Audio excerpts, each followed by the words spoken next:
ఎన్టీఆర్ జిల్లా గుంటుపల్లిలో మందు కొట్టి బైక్ నడుపుతున్న కానిస్టేబుల్కు ఓ యువకుడు చుక్కలు చూపించాడు. కాకి డ్రెస్లో ఉంటూ మద్యం తాగి బండి నడపడమేంటని నిలదీశాడు. మద్యం మత్తులో డివైడర్ను ఢీకొట్టిన పోలీస్ అదే మనుషులపైకి వెళితే పరిస్థితి ఏంటని ప్రశ్నించాడు. హెల్మెట్ ఎందుకు పెట్టుకోలేదని ప్రశ్నలు సంధించాడు.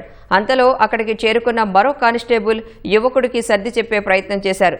తాగి వాహనం నడిపిన పోలీసును వదిలే ప్రసక్తి లేదని ఆ యువకుడు తేల్చి చెప్పాడు. కానిస్టేబుల్పై కేసు నమోదు చేసి బైక్ను పోలీస్ స్టేషన్కు తీసుకువెళ్లాలని పట్టుబట్టాడు. సామాన్య జనం హెల్మెట్ పెట్టుకోకపోయినా మందు కొట్టి బైక్ నడిపినా ఇలాగే వదిలేస్తారా అని గట్టిగా అడిగాడు. డ్రింక్ ఎలా చేస్తారు? డ్రింక్ ఎవరు చేయమన్నారు మమ్మల్ని? డ్రింక్ ఎవరు చేయమన్నారు? బండి ఆపండి, లేకండి.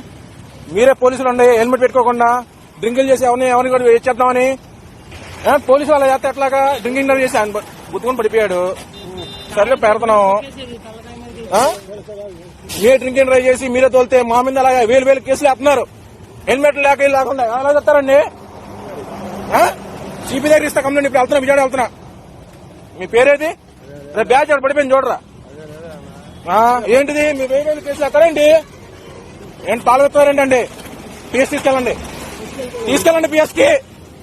వీడికోనా మాకున్నా ఏంటి? వాళ్ళు డ్రింకింగ్ డ్రైవ్ చేసి తొలొచ్చు.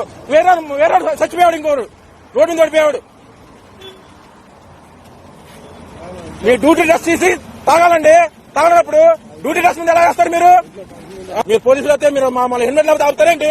ఆపట్లేదా మీరు? 1000 కేసులు వేయట్లేదా? 1000 వస్తే 1000 కేసులు. ఇక్కడ హెల్మెట్ అంటే 1000 రూపాయల కేసు. ఎవరి కోసం వేస్తున్నారు? మీకున్నా మాకున్నా ఏంటి? మీ ఐడి టిప్పు సార్. వద్దు సార్, మీ ఐడి ఇవ్వండి. సిపి అవతీరు ఇస్తాను నేను. ఏం ఫంక్షన్ అన్న? డ్యూటీ మీద డ్రెస్ మీద ఎలాగేస్తారు మీరు? మరీ దారుణంగా వేస్తున్నారు కేసులు. పిలవండి, ఆయన పిలవండి. ఏం లేదు, పిలవండి. అట్టోడే నాది, కొండపల్లె నాది. నా ఇంటర్వ్యూగా చెప్తా. పిలిపిండి, ఆయన పిలిపిండి. లేదు పిలిపిండి.